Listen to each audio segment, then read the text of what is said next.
Hey guys, welcome to the channel. In this very short video, I will show you how to easily cancel your T-Mobile line. So first of all, the easy way is to, of course, log in into your account. I will not be logging in because I don't have one. So just go to my account, log in.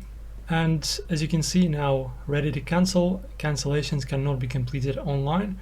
So if you want to cancel any of the services in T-Mobile, you will have to actually contact with the support. So we have a contact us page right over here, and we have all the information. We have T-Mobile mobile phone, and then you just basically call them and say that you are not in the need of any of their services anymore, or maybe you just want to cancel a specific service that you no longer need, such as the line service, and they will cancel your next payment. So if you've bought, for example, a subscription for a month, paid for it, and it will still last until the next billing period, and when the next billing period arrives, you will no longer have to pay and your subscription will be cancelled. You can find all the necessary information in your account menu.